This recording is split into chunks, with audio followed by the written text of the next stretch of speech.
지금까지 영상을 통해 하나님은 성도에게 자유의지를 남겨두심으로 참 사랑의 방법과 길을 알려주셨음을 이야기했습니다. 오늘은 바로 이 근거를 통해 하나의 질문에 답하려고 합니다. 하나님은 왜 성도에게 고통을 허락하시는가? 조금 더 구체적으로 말하자면 하나님은 왜 성도가 고통받도록 내버려 두시는가입니다. 하나님은 사랑이시라는 진리에 대해 여전히 억울한 사람들, 악한 결과물들이 왜 세상에 여전히 남아있는가? 아니면 적어도 하나님의 백성에게는 억울한 일이 없어야 하는 것 아닌가? 그것이 사랑과 정의의 하나님이신가 하는 의문이 남아있습니다. 실제로 하나님을 사랑하는 선택을 열심히 하는 삶을 산다고 하더라도 성도의 인생에 불의한 일들은 일어나기 때문입니다. 세상에는 여전히 악한 세력이 존재하며 하나님의 백성들을 괴롭게 합니다. 때로는 하나님을 사랑하는 선택을 한 성도에게 전혀 예상하지 않았던 어려움이 찾아오기도 합니다. 이런 일을 우리는 어떻게 받아들일 수 있을까요? 욥기는 우리가 잘 알고 있듯이 구약시대의 시험을 이긴 인물로 비춰집니다. 그는 경건한 자였고 하나님을 사랑하는 자였지만 그의 인생에 수많은 어려움과 말로 할 수 없는 고통이 찾아옵니다. 철저한 외로움과 고통 속에서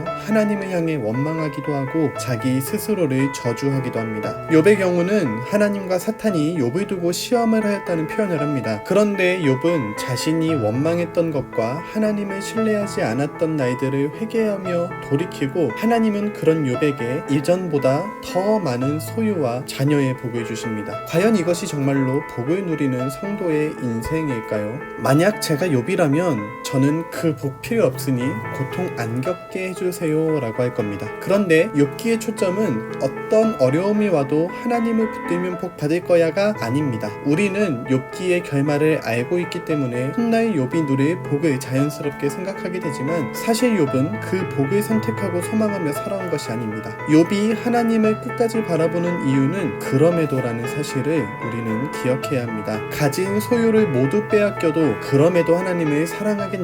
사랑하는 가족의 생명을 잃는 고통이 찾아와도 그럼에도 하나님을 바라보겠는가? 단순히 복을 받을 수 있기 때문에 하나님을 의지하고 바라보는 것이 아니라 누리던 복과 자유와 평안을 다 잃어도 그럼에도 하나님을 사랑하는 선택을 하겠는가 질문하는 것입니다. 욥의 경우는 사탄의 시험과 도전이라는 분명한 원인이 존재했습니다. 그런데 저나 여러분이나 우리 주변에 종종 특별히 잘못하지 않았음에도 고통을 겪는 사람들은 존재합니다. 착하고 선하게 하나님을 사랑하며 살아온 사람에게 엄청난 고통이 찾아오는 경우를 종종 볼 수 있습니다. 난 당신이 좋아 라는 이 책을 비롯하여서 여러 책을 쓰신 김병년 목사님의 인생은 오늘날 욥과 같다고 할 만큼 제3자의 눈으로 봐도 비극적인 일의 연속이었습니다. 어떻게 기도해야 할지도 모르는 절망 중에서 어떤 잘못으로 회개해야 하는지도 모르는 그런 막막한 고통 속에서 그럼에도 하나님을 사랑해야 하는가 끊임없이 질문하면서도 그럼에도 하나님을 사랑하는 사람을 볼 수 있습니다. 불의한 일들, 악한 결과들이 내 잘못이 아님에도 우리는 때로 그 고통을 고스란히 경험하게 됩니다. 이때 우리는 어떤 하나님을 발견할 수 있을까요?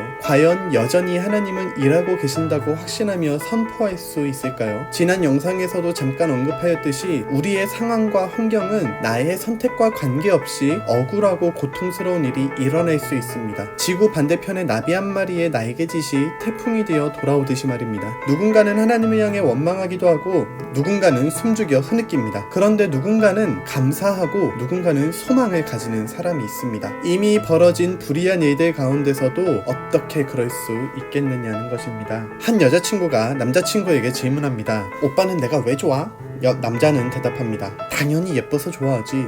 그럼 내가 못생겨지면 안 좋아할 거야? 에이, 쭈그렁 할망구가 돼도 돼지가 돼서 굴러다녀도 예뻐. 객관적으로 따졌을 때 예쁘지 않아도 사랑은 예뻐합니다. 사랑은 좋았을 때의 무언가 상황과 삶을 구성하던 요소들이 사라져도 변하지 않는 것입니다. 욥이 자녀와 재산을 잃었을 때 원망하였고 슬퍼하였어도 결국 하나님을 향해 소망과 믿음을 놓지 않을 수 있었던 이유는 하나님을 사랑하기 때문입니다. 여러분 기억하시기 바랍니다. 있습니다. 로마서 8장 38절과 39절에 이렇게 기록되어 있습니다. 내가 확신하노니 사망이나 생명이나 천사들이나 권세자들이나 현재일이나 장래일이나 능력이나 높음이나 깊음이나 다른 어떤 피조물이라도 우리를 우리 주 그리스도 예수 안에 있는 하나님의 사랑에서 끊을 수 없으리라. 우리 인생에 이미 다가왔거나 혹은 아직 경험해보지 못한 어려움이 찾아온다고 할지라도 그리스도 예수 안에 있는 하나님의 사랑에서 우리를 끊을 수 없습니다. 다시 처음 질문으로 돌아와 하나님은 왜 성도를 고통받도록 내버려 두실까요? 17세기 유럽의 계몽주의 당시 나타난 이신론은 이 질문에 대해 매우 합리적인 것처럼 대답해 주었습니다. 하나님은 세상을 창조하셨으나 그 뒤 직접 세계에 관여하지는 않으신다. 결과적으로 나타난 현상들에 대한 답은 될지 모릅니다. 그러나 결코 이것이 온전한 답이 되지는 않습니다. 하나님은 이미 예수 그리스도를 통해 성도와 세상 가운데에 깊이 관여하셨고 성령님을 통해 여전히 일하고 계십니다. 그리고 그 일하심은 하나님의 백성들을 사랑하는 데 가장 큰 관심이 있다는 사실을 기억하시길 바랍니다. 고통 중에도 하나님을 사랑할 수 있는가? 우리는 우리 자신을 살펴야 할 것입니다. 하나님을 사랑하는 것이 평안을 누리기 때문인지 복을 누리고 있기 때문인지, 그래서 그것을 빼앗기니까 하나님이 어떻게 이러실 수 있냐고 묻기 이전에 나는 왜 하나님을 사랑하고 있었는지 먼저 질문해야 할 것입니다. 그 분명한 이유가 있다면 고통받는 우리를 내버려 두시는 것 같은 하나님의 의도와 목적을 조금은 이해할 수 있지 않을까 생각해 봅니다. 오늘도 주기도문으로 예배를 마쳐주시고요. 잠시 후에 줌을 통해서 조금 더 깊은 이야기를 나눠보도록 하겠습니다. 그럼 다시 만날 그날까지